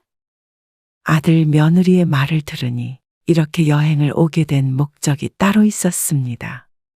뱃속에 늦둥이 아이가 생겼다는 말이었습니다. 그러면서 아내 보고 출산 후에 몇 달만 자신들의 집에 와서 애를 좀 봐달라는 부탁을 했습니다. 애 낳고 몇 달 쉬지 못하고 복직을 해야 한다며 말이죠. 손녀딸이 무슨 말을 했는지도 모르고 웃으며 부탁을 하는데 참 어처구니가 없었습니다. 그래서 오기 싫었는데 어쩔 수 없이 온 거야? 오기 싫다뇨. 당연히 어머님, 아버님 모시고 같이 오고 싶었죠. 좋은 소식도 전하고요. 엄마, 희은이가 다 말했어. 엄마 아빠가 엄청 여행 오기 싫다고 했던 거. 애기 때문에 어쩔 수 없이 온 거. 내가 말하지 말라고 그랬는데. 손자의 말에 아들도 며느리도 얼굴이 하얘졌죠. 박씨 부부는 이렇게 자식과는 끝이구나 싶었습니다. 아이, 셋째. 참 얘들 봐준 공도 없었는데 셋째까지 맡겨? 여행 한번 같이 오는 게 그렇게 싫은데 그 집에 가서 애 보는 건 괜찮아. 너희 애는 알아서 키워라. 애미 너는 그러는 거 아니다. 힘들 때 애들도 봐주고 얼마나 도움을 많이 줬냐. 명절에 일 한번 시킨 적 없고 시집살이라도 시켰으면 덜 억울하지. 그리고 장원이 너도 부모 가슴에 대못 받고 얼마나 잘 사는지 보자. 박 씨가 아내를 데리고 먼저 공항으로 떠나버렸습니다. 그리고 아들에게서 전화가 계속 울렸지만 받지 않았습니다. 뒤늦게 집으로 찾아온 아들이 또 오해라면서 싹싹 빌었는데 기회는 여러 번 주었습니다. 그걸 모두 날려먹은 것은 아들 내외였습니다. 그러자 아들이 말했습니다. 우리 애들 안 보고 싶어요. 박 씨는 차갑게 대답했습니다. 손주도 할머니, 할아버지를 좋아해야 내 손주지. 손주들도 싫다는데 우리라고 예쁘겠냐. 생각도 안 난다. 특히나 뱃속에 있는 애는 더하고. 그럼 안 보고 사시겠다고요. 그래. 왜 못하냐. 이만 끊어라. 그리고 그 뒤론 아들의 전화든 며느리의 전화든 손주들의 전화든 받지 않았습니다. 당신도 손주들 생각 그만하고 살아. 나도 안 해. 아내도 굳은 표정으로 대답했습니다. 그래. 명절에도 우리끼리 놀러가서 맛있는 거 먹고 살아. 장원이 재산 남겨줄 생각 말고 우리 위해서 다 쓰고 간다 생각해. 그 말에 농담이라고 생각했는지 아내의 표정이 좀 풀어졌습니다. 하지만 박 씨는 진심이었고 앞으로 반드시 그렇게 살 작정이었습니다.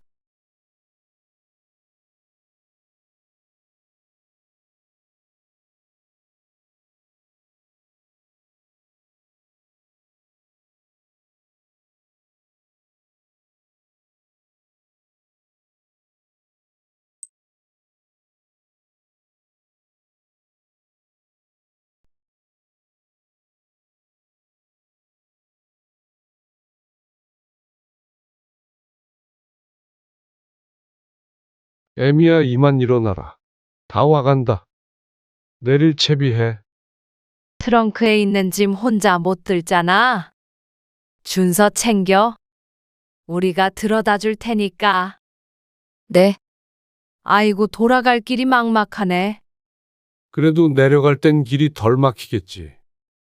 차에서 내린 어머니는 며느리에게 들리지 않게 남편과 속닥거렸습니다. 그리고 현관 앞에 서서 며느리가 배를 누르자 문이 열리고 안사돈이 빼꼼 얼굴을 내밀었습니다. 아이고, 우리 준서 왔네? 안사돈은 제일 먼저 손주에게 인사를 하더니 차씨 부부를 보고 웃으며 말했습니다. 먼 길 오셨네요. 아니에요.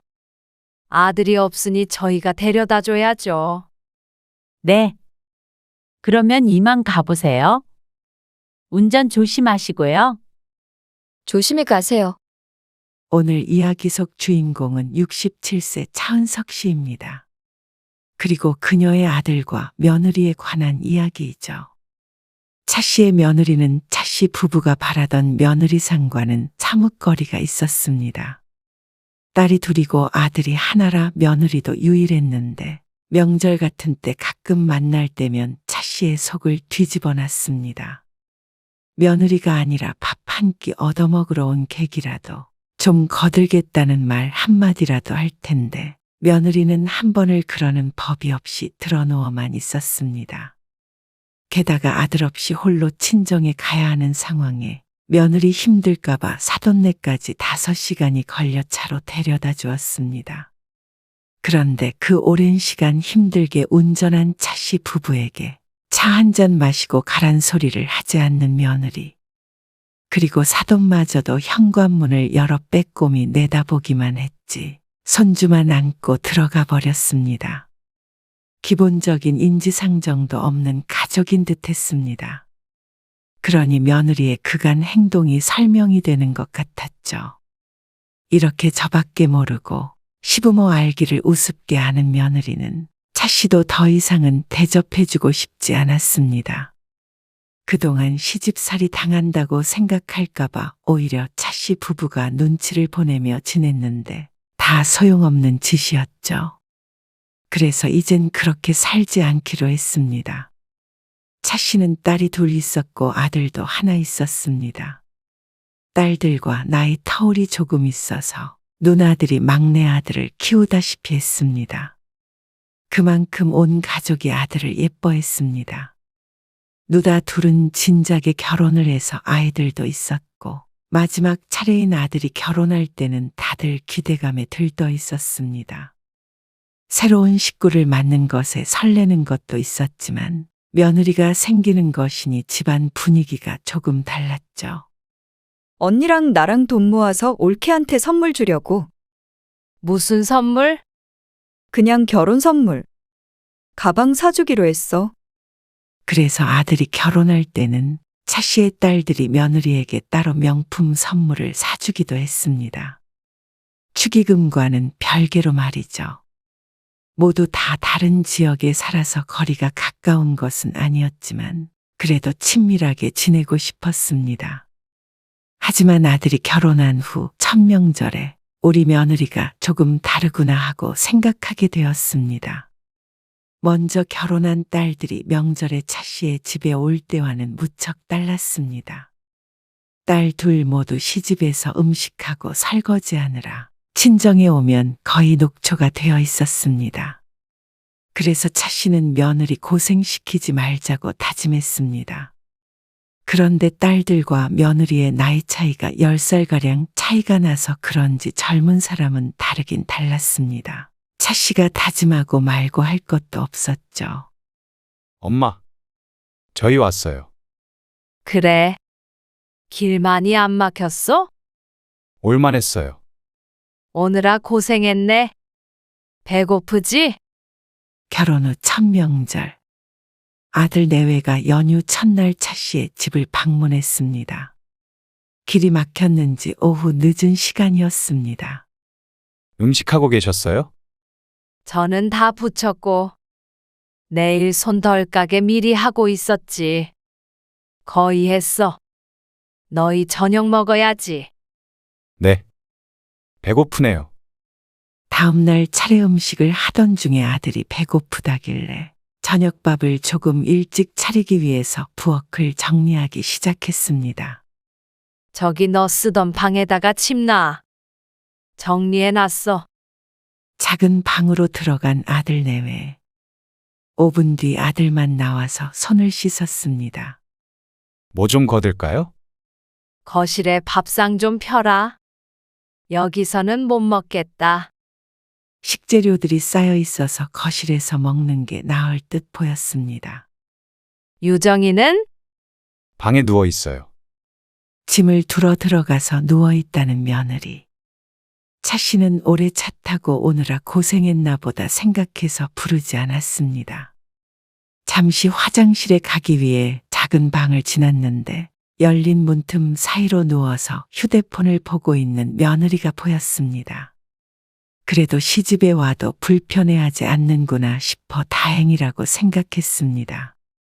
나와서 밥 먹으라고 해.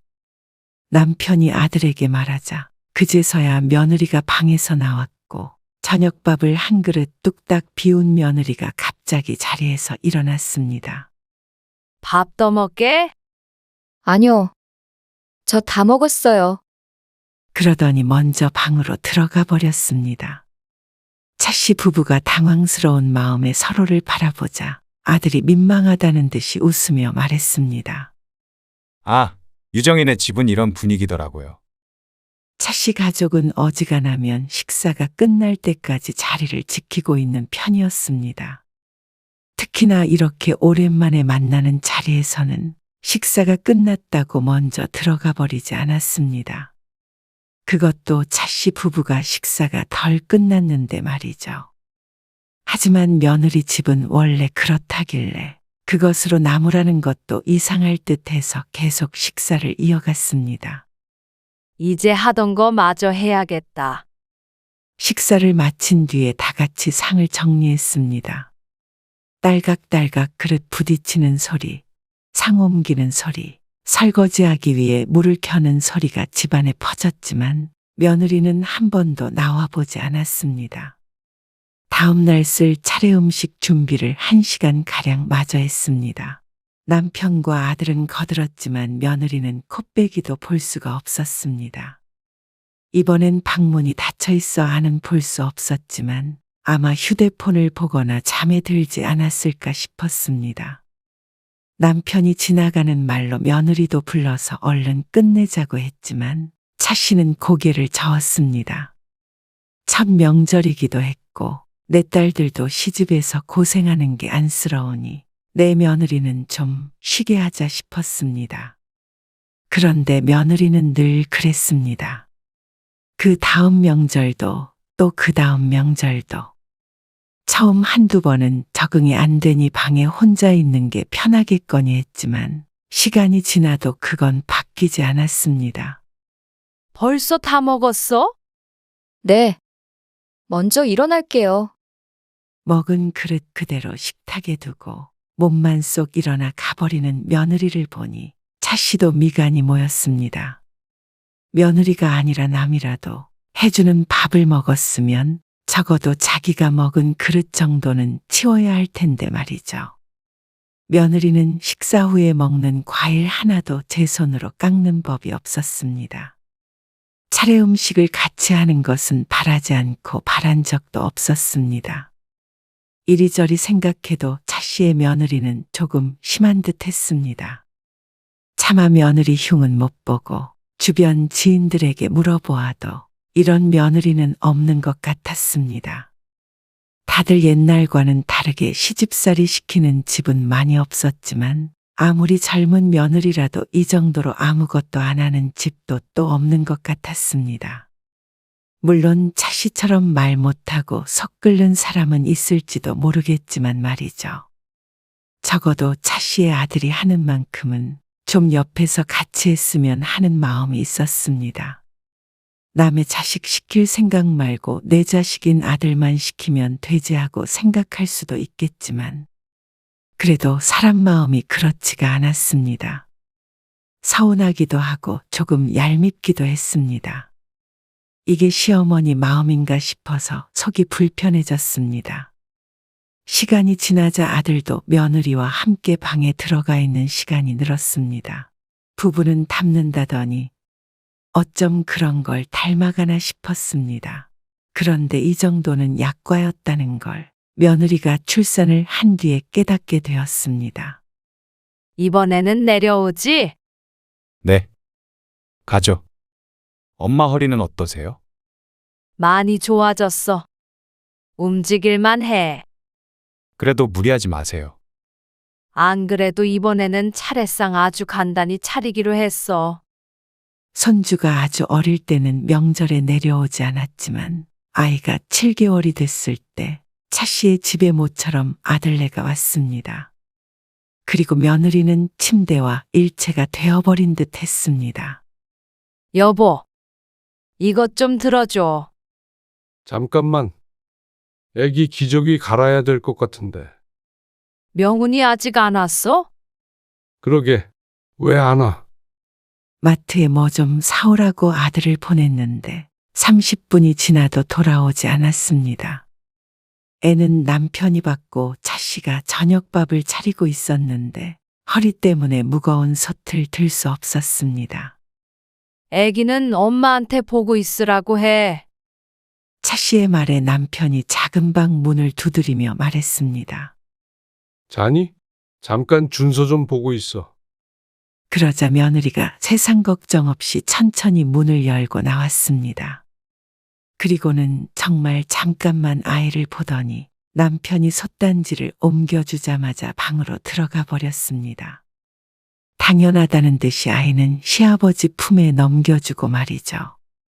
허리도 아픈데 도와주지는 않고 차씨를 도와줘야 할 남편마저 아이를 돌보게 하니 이제는 아들 며느리가 와도 지치고 힘이 들었습니다.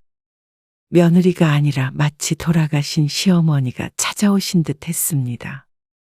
그만큼 차씨는 시간이 지날수록 며느리가 불편해졌습니다. 아들에게 넌지시 얘기도 해보았지만 아들은 며느리를 고쳐볼 생각이 없는 듯 보였죠. 도리어 며느리의 편을 들며 기분 상한 티를 내길래 그 뒤로는 며느리에 관해 이야기하지 않았습니다. 하지만 그런 차씨의 마음과는 반대로 며느리는 점점 시집이 편해지는 듯 보였습니다. 원래는 명절 오전에 차례를 지내고 사돈네로 가던 며느리는 차씨의 딸들이 올 때까지도 가질 않았습니다. 너희 어서 가봐야지. 아침 밥상을 치우며 차씨가 며느리에게 물었습니다. 배가 부른지 소파에 등을 기대고 휴대폰을 보고 있던 며느리가 대답했습니다. 좀 천천히 가려고요. 언제? 차 막히기 전에 가야 한다며. 그래서 늘상 차례상이나 아침밥상도 같이 치우지 않고 먼저 자리를 떴던 아들 내외였습니다. 점심 먹고 갈 거예요. 왜? 기다리실 텐데. 그러자 며느리가 태연하게 대꾸했습니다. 아, 엄마가 무릎이 안 좋다고 힘드니까 점심 먹고 천천히 오라고 해서요. 아, 그러니. 네. 저희 가면 사위 대접한다고 종일 고생하시거든요. 그러면서 안사돈이 힘들까봐 늦게 가겠다는 말에 차시도 속에서 화가 치밀어 오르는 듯 했습니다. 그동안 말은 안 했지만 차시도 며느리에게 참 서운한 게 많았고 힘들어도 섭섭하다는 말 들을까봐 잔소리도 한 적이 없었습니다. 그런데 차씨가 몇 달 동안 허리가 아파서 병원에 다니며 치료를 받았던 걸 뻔히 알면서 자신의 엄마가 힘들까봐 여기에 있다가 차려주는 밥 한 끼 더 편히 먹고 가겠다는 말이었습니다. 이곳에서 손 하나 까딱 안 하는 며느리. 무슨 이런 기가 막힌 일이 다 있나 싶었습니다. 다른 부모는 아들 며느리가 더 있다 가면 좋다고 할 수도 있겠지만 적어도 이제 차씨는 그러지 않았습니다. 오래 머무는 만큼 그 고생은 차씨의 몫이었으니 말이죠. 하지만 그렇게 말해보았자 차씨만 악역이 될 뿐이었습니다. 그래도 차 막히니까 어서 가야 하는 거 아니야? 아니에요. 별로 차이 안 나요. 아들도 눈치가 참 없었습니다. 자기 엄마 허리 아픈 건 생각도 않고 말이죠. 아들 며느리는 정말로 오후 1시쯤 돼서 차씨의 딸들이 올 때까지 가지 않고 있었습니다. 그리고 그걸 거면 상 치우는 것 좀 도왔으면 참 좋았겠지만 그걸 거두는 건 남편뿐이었습니다. 아들도 아이를 보느라 제대로 돕지도 못했죠. 어? 명훈이 너흰 왜 안 가고 있어? 둘째 딸이 먼저 도착해서 아들에게 물었습니다. 아들이 며느리가 했던 말을 그대로 전하니 딸은 화를 냈습니다. 야, 그렇게 따지면 엄마도 힘들지. 너네는 밥도 안 하면서 뭘 점심까지 먹고 간대. 딸이 인상을 찌푸리며 말했습니다. 그러자 아들은 어쩔 수 없다고 어깨를 으쓱했습니다. 그리고 30분쯤 있자 큰딸도 도착했습니다. 그러자 아들은 시계를 힐끔 보더니 빨리 점심을 먹자고 차씨를 재촉했죠. 밥을 먹어야 빨리 가지. 그러자 딸이 어이가 없다는 듯 헛웃음을 짓더니 차씨를 향해 말했습니다. 엄마는 소파에 앉아서 좀 쉬어요. 그리고 작은 방문을 열고서 며느리를 불렀습니다. 옳게? 점심 먹고 간다며. 같이 차리게 이리 좀 나와봐. 네? 같이요? 그럼. 엄마 허리 아파서 많이 움직이면 안 돼? 딸도 며느리가 차씨를 돕지 않는다는 걸 알고 있기에 더 화가 난 듯 했습니다. 지난 몇 년간 이런저런 자리에서 차씨 못지않게 딸도 며느리라는 사람을 겪었으니 말이죠. 그래도 그동안 차씨처럼 딸들도 아무 말 하지 않았습니다. 혹시라도 시누이가 시집살이 시킨다고 생각할까봐 조심했는데 그런데 이번에는 날이 갈수록 심해지는 행태에 얄미워서 일부러 부른 듯 했습니다. 내가 도울게. 넌 애기나 봐. 아빠는 뭐 허리 안 아픈 줄 알아? 딸의 부름에 부엌으로 나온 며느리는 부엌에 서서 입만 뚱하니 내밀고 있었습니다. 밥 차린다고 분주히 움직이는 딸들 옆에서 정말 서 있기만 했습니다. 옳게? 가만히 서서 뭐해? 냉장고에서 김치라도 꺼내. 그러자 며느리가 터벅터벅 걸어가서 냉장고 문을 열고 김치가 든 반찬통을 꺼내서 식탁 위에 두었습니다.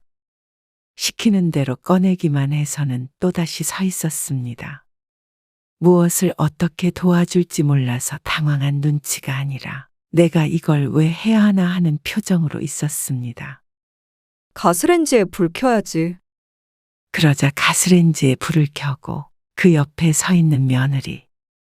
그 모습을 보고 차 씨는 한숨이 나왔습니다. 딸들의 심정도 알지만 저렇게 하기 싫은 사람 붙들고 일을 시키는 것도 편치 않아 보였습니다. 그리고 어찌저찌 차린 점심. 또 금세 밥그릇을 비우더니 친정에 가봐야겠다고 일어났습니다. 심지어 아들은 아직 밥도 다 안 먹은 상태였습니다. 그 표정은 무척 어두웠죠. 거실에 펴진 큰 밥상의 두 자리가 순식간에 비었고 아들 며느리가 일어난 자리에는 먹던 그릇들이 고스란히 남아 있었습니다. 명절 때도 이러는구나.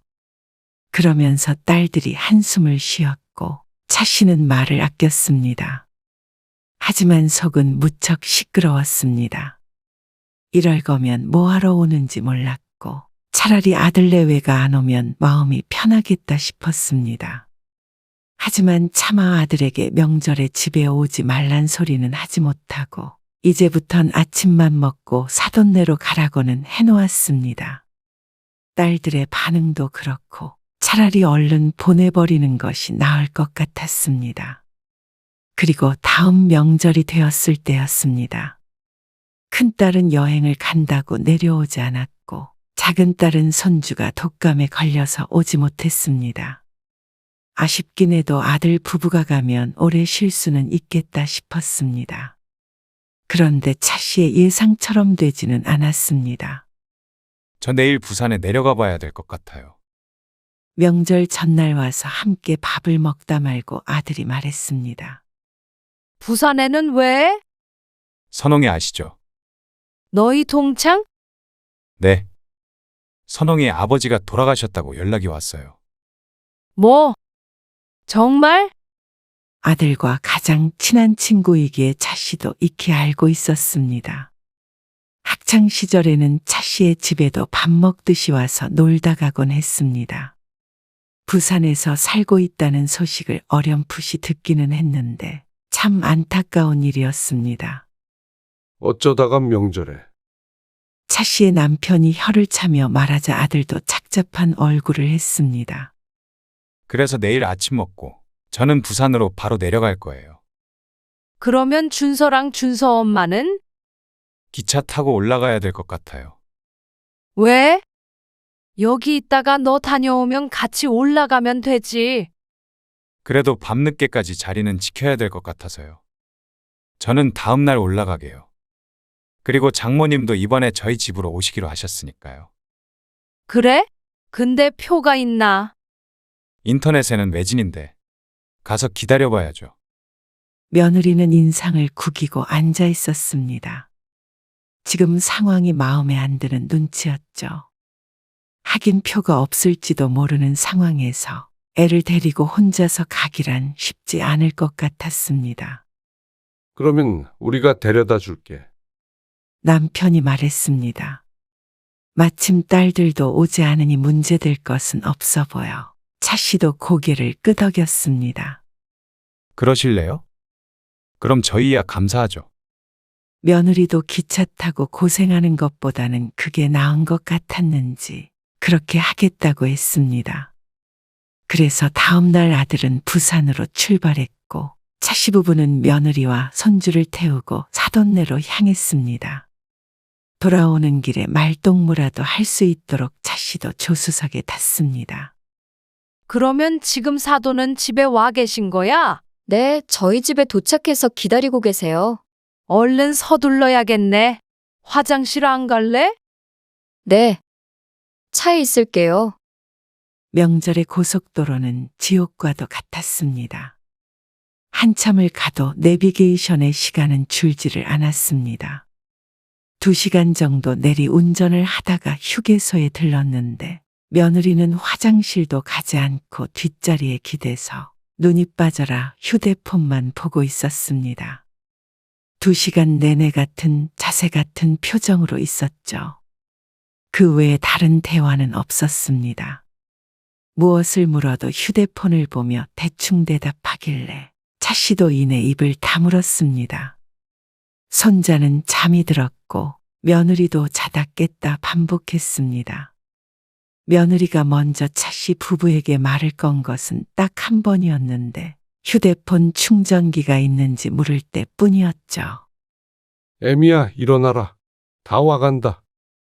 휴대폰 배터리가 없는지 졸린지 며느리는 자다 깬 얼굴로 두리번거렸습니다. 차는 총 5시간을 달려서 사돈네 집 근처까지 왔습니다. 보통은 이 정도 걸릴 거리도 아니었는데 명절이라 너무나도 힘든 시간이었습니다. 중간에 휴게소에서 2번 쉬었다가 왔는데도 허리는 끊어질 듯이 비명을 질러댔습니다. 트렁크에 있는 짐 혼자 못 들잖아. 준서 챙겨. 우리가 들어다 줄 테니까. 차씨 부부가 준비한 사돈에게 줄 명절 선물이 있었습니다. 많지는 않아도 아기와 다른 짐까지 챙겨서 들고 갈 수는 없을 것 같았습니다. 그래서 주차를 하고 차씨 부부가 짐을 하나씩 들고 며느리를 따라갔습니다. 아이고 돌아갈 길이 막막하네. 배도 고프고 목도 말라. 그래도 내려갈 땐 길 덜 막힐 거야. 며느리에게 들리지 않게 남편과 속닥거렸습니다. 그리고 현관 앞에서 며느리가 비밀번호를 누르자 번호를 닫히기도 전에 문이 열리고 안사돈이 빼꼼 얼굴을 내밀었습니다. 아이고, 우리 준서 왔네? 제일 먼저 손주에게 인사를 하더니 차씨 부부를 보고 웃으며 말했습니다. 먼 길 오셨네요. 제 아들이 못 오니까 그런 건데요, 뭘. 네. 그러면 안녕히 가세요. 조심히 가세요. 안사돈이 손주를 안고 먼저 들어갔고 며느리도 차씨 부부가 들고 있던 선물을 가지고 그 뒤를 따라 들어갔습니다. 그리고 쿵 하고 현관문이 닫혔습니다. 차씨는 당황스러운 마음에 눈만 깜빡거렸습니다. 어떻게 차 한 잔 마시고 가라는 소리도 하지 않나 싶었습니다. 아들네에서 이렇게 문전박대를 당할 줄은 몰랐습니다. 남편도 허참하면서 황당하다는 반응이었습니다. 차 한 잔 하고 가란다고 눈치 없이 들어가지도 않겠지만 그 정도 인사말은 하는 게 인지상정이 아닌가 싶었습니다. 며느리마저 차씨가 뒤를 돌기도 전에 쏙 들어가 버리니 둘만 횡하니 남겨졌습니다. 잠시간 서 있던 차씨 부부는 한없이 있을 수만은 없어서 발걸음을 돌렸습니다. 밥이나 먹고 가자. 근처 식당에서 출출한 배를 달래고 돌아가는 길이 왜 이리도 씁쓸한지 몰랐습니다. 집에 돌아오니 어느새 해가 지고 있었습니다. 하루를 통째로 도로에서 보냈는데 며느리에게서는 잘 도착했느냐는 전화도 한 통 없었습니다. 전씨 부부도 하지 않았습니다. 며느리가 참 특이하다는 생각은 했었지만 이 정도로 경우가 없는 줄은 몰랐습니다. 그건 사돈도 마찬가지였는데 사돈을 보니 며느리의 행동이 이해가 갔습니다. 사돈을 닮았구나 싶었습니다. 차씨는 며느리에게 정이 떨어져 버렸습니다. 그리고 아들에게도 전화를 했지만 언제나처럼 크게 관심이 없어 보였습니다. 오히려 평소에는 하지도 않던 말을 하는 차씨 부부가 이상하다는 듯이 반응했습니다. 에이, 별거 아닌 걸로 서운해하지 마세요. 조심히 돌아가셨으면 됐죠. 괜히 차 마신다고 집에 들어갔으면 서로 더 불편했을 거잖아요. 그래서 이제는 아들마저도 소용없구나 생각하게 되었습니다. 명절마다 이렇게 기분 상하는 거 보지 말자 결심하게 된 결정적인 계기가 되었죠. 너희 그냥 다음 명절부터는 오지 말어. 왜요? 차씨의 말에 아들은 어리둥절한 눈치였습니다. 너희 와봤자 힘들기만 하다. 뭐가 힘들어요? 준서는 네 아빠한테 맡기고 준서 엄마는 내내 누워있기만 하고 숟가락 하나 설거지하는 법도 없잖냐. 허리가 아파도 언제 한번 도와준 적이나 있어? 내가 며느리를 본 건지 상전을 모시는 건지 도무지 모르겠다. 그래도 저도 돕잖아요. 언제적 얘기야? 명절이 아니더라도 오면 내내 누워 있는 거 이제는 보기도 싫어. 애 키우느라 힘드니까 그렇죠. 아애 낳기 전에도 그랬어. 그러자 말문이 막힌 듯 잠시 말이 없었습니다. 그렇다고 며느리한테 일 시키면 그게 시집살이죠. 역시나 며느리 역성을 드는 아들을 보니 둘이 똑같다는 생각을 했습니다. 5시간 운전해서 가서 문전박대 당한 얘기를 듣고도 아무렇지도 않아 했던 아들이니 기대한 차씨가 바보였죠. 그렇게 힘들면 우리 집 와서 누워 있지 말고 너희 집에서 누워 있으라고 그래. 그러고는 전화를 끊었는데 아들은 또 전화를 해서 내려오겠다고 했습니다. 며느리였다면 오지 말라고 했을 때 좋아했을 텐데 말이죠.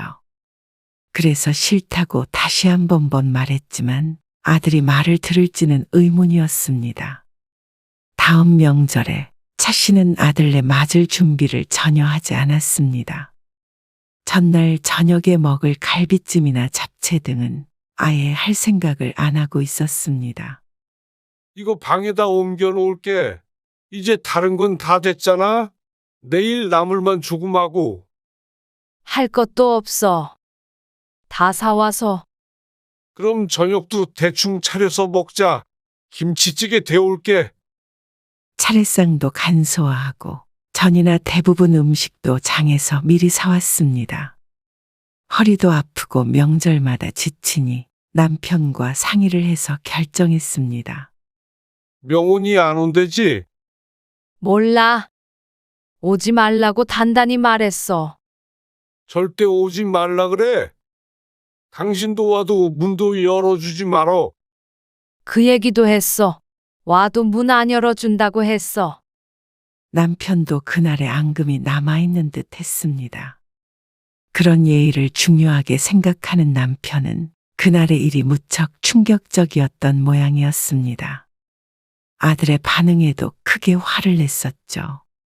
그런데 차씨 부부가 김치찌개에 밥을 먹고 있는데 초인종이 울렸습니다. 인터폰을 보니 아들 며느리 얼굴이 보였습니다. 명훈이 왔네.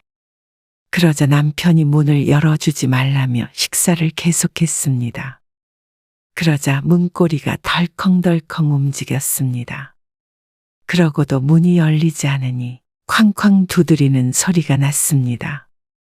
옆집에서 쫓아오겠다. 차씨가 숟가락을 내려놓고 몸을 일으켰습니다. 그리고 현관으로 가서 문을 열고 몸을 반쯤 내밀자 아들네가 보였습니다. 문을 왜 이제 열어주세요? 오지 말라고 했잖아. 온다고 했잖아요. 차 엄청 막혔어요.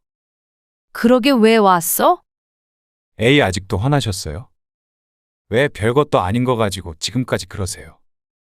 일단 좀 들어갈게요. 무거워요. 아들이 양손으로 명절 선물을 들어보였습니다. 그러면서 웃음으로 무마하려 했습니다. 그걸 보고는 차씨가 기막힌 듯 웃음을 지으며 말했습니다. 그래. 여기까지 먼 길 오느라 고생했어. 운전 조심해서 가. 그러고는 아들 손에 들고 있던 선물만 쏙 전해받고는 혼자서 집으로 들어왔습니다. 현관문은 스스로 닫혔습니다. 그러자 잠시 정적이 흘렀고 잠시 뒤에 쾅쾅 문을 치는 소리가 들렸습니다. 아, 진짜 왜 이러세요? 준서 엄마도 그러려고 그런 게 아닌데 사람 면전에서 이렇게 면박을 주세요. 한두 시간 걸려서 온 것도 아닌데. 그러니까 고생했다잖아. 운전 조심히 올라가. 진짜 이러실 거예요? 그러더니 비밀번호를 치는 소리가 들렸는데 이미 바꾼 지 오래였습니다. 아들은 한참을 씩씩대더니 다시 사과를 했습니다. 하지만 그런데도 문이 열릴 기미가 없자 한참 뒤에 돌아갔습니다.